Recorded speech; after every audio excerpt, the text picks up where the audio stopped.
Castelão. E em Bragança Paulista, o Palmeiras teve de suar a camisa para empatar com o Bragantino e manter a invencibilidade como visitante na competição. Pensando em decisão com o Atlético Paranaense, Abel Ferreira escala reservas e Palmeiras busca um empate diante do Bragantino pelo Brasileirão. Jogue quem jogar. A nossa intenção é ganhar o jogo. Eu acho que fica assim a sensação de que a gente poderia sair com outro resultado, sem dúvida, porque a gente fez o 2-0, tomou o gol praticamente já no tempo morto, né? Lá na Inglaterra, Mas assim, ele não titubeou um segundo. E essa é a maneira como o Palmeiras atua. Existe sempre uma possibilidade de vencer se nós fizermos aquilo que nos acostumamos a fazer e somos bons fazendo. E o Palmeiras não tem feito isso nas últimas atuações, tanto por Libertadores quanto por Campeonato Brasileiro. Então eu acho que na situação desse fim de semana, dessa rodada, jogo com o Red Bull Bragantino, o Palmeiras tinha que ser cauteloso na sua escalação mesmo, proteger determinados jogadores, porque vai ser necessário, usando a expressão do Breiler, subir uma ladeira, por que não, na volta com o Atlético Paranaense em casa. O ambiente vai estar muito favorável, o Palmeiras é muito forte, o Palmeiras mentalmente é um time a ser absolutamente respeitado e o confronto está aberto, mas, a meu ver, mais equilibrado do que estava antes de começar. Deixa eu colocar o Abel e eu continuo ouvindo vocês aqui no Linha de Passe. Abel Ferreira, técnico do Palmeiras. Vamos lá. A sua pergunta e a sua curiosidade, mas vamos esperar para terça-feira. Acho que é um jogo importante e terça-feira vocês saberão quem joga, se é o Veiga, se é outro. Eu disse-vos desde o início do ano que este ano íamos testar os nossos limites físicos e portanto é isso que nós estamos a ver o que é que vai dar. Recuperar bem os nossos jogadores. Acredito que temos o time inteiro para poder terça-feira escolher aqueles que nos vão garantir o melhor desempenho com a intenção de passar à final.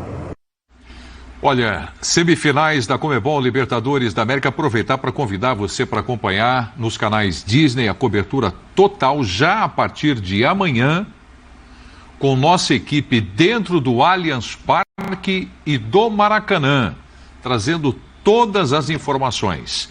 Tudo sobre Palmeiras e Atlético Paranaense, que jogam na terça-feira e na quarta-feira, a transmissão direto do Maracanã entre Flamengo e Vélez Sarsfield. A respeito do que falou o Abel para a escalação do time que vai a campo na terça-feira, Zelt. Eu acho que o André falou que não tem aparecido esse Palmeiras, mas em Bragança ele deu um sinalzinho. Era um jogo que parecia perdido, aparece a bola parada, parece um jogo que o Palmeiras quase ganha. Né? Ele fala que a gente saberá quem jogará na quarta-feira. Uma coisa que a gente já sabe é quem não jogará. É o Danilo. Acho que essa é uma questão a ser resolvida. E não foi bem, né? O Danilo não jogou bem em Bragança. O Danilo já não vinha bem também antes, né? Nas partidas de que participou. Mas é um grande desfalque para um confronto, como lembrou o André, tá muito parelho. Tá igual. A gente não pode esquecer do técnico que o Atlético Paranaense tem ao seu lado, do próprio time do Atlético Paranaense, que vem fazendo boas campanhas, não é de hoje, né? O Atlético hoje ocupa um lugar muito merecido pelo que vem entregando, pelo que vem jogando. Então, esse é um páreo duríssimo para o Palmeiras. Agora, é um Palmeiras também muito capaz de mostrar reação. Toda vez que esse time do Abel foi chamado na chincha, ele comprovou. A única diferença é que todas as outras vezes foi contra o São Paulo Futebol Clube. Agora vamos ver contra um adversário como o Atlético Paranaense. Um confronto muito parelho. Eu ainda acho o Palmeiras superior. Eu ainda acho que o Palmeiras tem essa força. O Abel fala muito da parte mental, sempre. Né? E sem dúvida é uma das coisas mais bem trabalhadas na equipe dele. Né? Porque a parte mental ajuda a cumprir a parte tática e para cumprir a parte mental, a tática, você precisa estar fisicamente bem. Ele falou disso agora na entrevista que a gente acabou de citar. Era muito óbvio, a gente falou aqui antes dos confrontos contra o Atlético, que eram jogos duríssimos, também por causa daquilo que o Palmeiras não tem conseguido fazer e o Atlético tem vendido caro cada jogo que faz a Libertadores, classificando no limite sempre, ou seja, é um time também que vai crescendo mentalmente por isso. Filipônico. Tem a cara do seu treinador, que vai tornar o jogo, usar um termo de Libertadores, peleado e sem nenhum constrangimento, mas o Palmeiras também não se incomoda com isso normalmente. O Palmeiras, time que guerreia do jeito que joga assim, sem nenhum problema também, não vai tornar, isso não torna o jogo desconfortável demais para o Palmeiras. Eu só tenho alguma dúvida porque eu acho que é muito natural, inclusive, o Palmeiras mentalmente está bem, mas ele não está no ápice.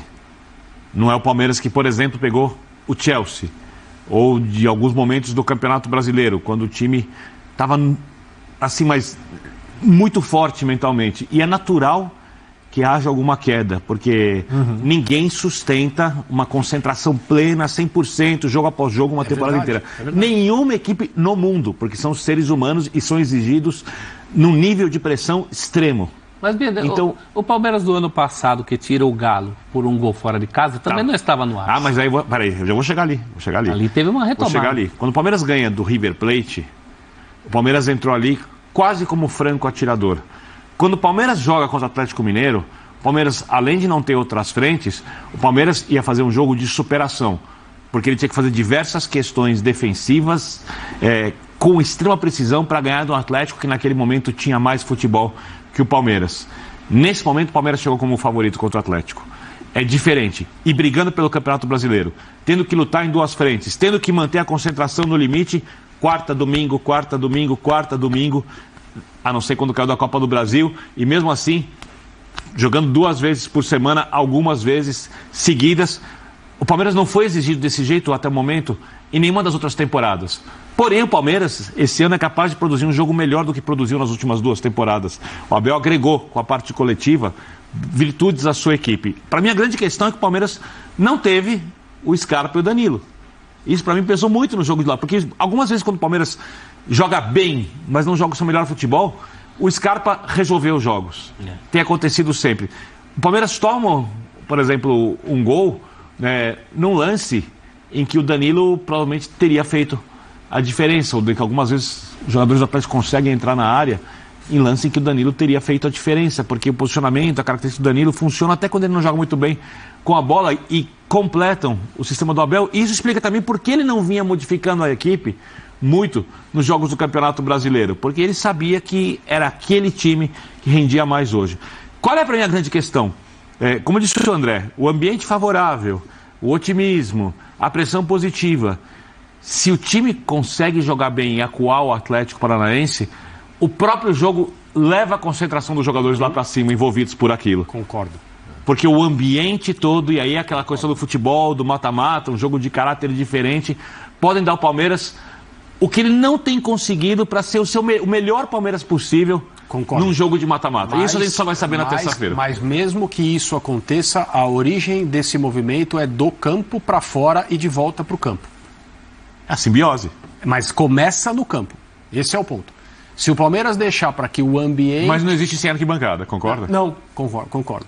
Mas quem tem que fazer a mobilização é o time do Palmeiras fazendo o seu papel, jogando bem no nível que é necessário. E, obviamente, o Abel vai se encarregar de garantir que isso aconteça. Jogo no Allianz Parque, o jogo da volta da semifinal, Palmeiras e Atlético Paranaense. Abel Ferreira volta a dar chances para menos utilizados no Palmeiras. Abel Ferreira voltou a escalar os jogadores considerados reservas no empate em 2x2 diante o Red Bull Bragantino, no último sábado, 3, em confronto pelo Brasileirão 2022. A ideia do treinador era descansar os titulares do Palmeiras, visando o jogo de volta das semifinais da Libertadores. Basicamente em todo o mês de agosto, Abel Ferreira foi repetindo a escalação, ressalva as mudanças pontuais, tendo um padrão inclusive nas substituições. Contra o Bragantino, alguns jogadores que pouco ou não jogaram nos últimos 30 dias. Entre eles, o que estava mais tempo sem entrar em campo, o zagueiro Kusevich, que havia jogado pela última vez no dia 6 de julho contra o Cerro Porteño. Todo este tempo sem atuar contribuiu para uma partida considerada abaixo, não tão engrenado no ritmo de jogo. Outro caso era o de Merentiel, que fez apenas seu terceiro jogo com a camisa do Palmeiras e não atuava desde 24 de julho contra o Internacional. O uruguaio aproveitou bem a chance e marcou o gol de empate do Verdão contra a equipe de Bragança. Por fim, Vanderlan e Luan fecharam a lista dos que não entravam em campo há muito tempo, por conta da consistência do sistema defensivo do Palmeiras. Ambos estiveram em campo juntos pela última vez contra o Goiás no dia 7 de agosto, com grande partida de Vanderlan naquela vitória palestrina por 3-0. Luan chegou a entrar novamente por pouquíssimos minutos na partida seguinte contra o Atlético MG. Os dois defensores foram bem no último sábado, principalmente o zagueiro que foi um dos melhores em campo. As inúmeras alterações e jogadores sem ritmo de jogo deixaram o time sem entrosamento. Devido à sequência de jogos e também à disputa da Libertadores da América, possivelmente os jogadores terão mais chances nas próximas partidas.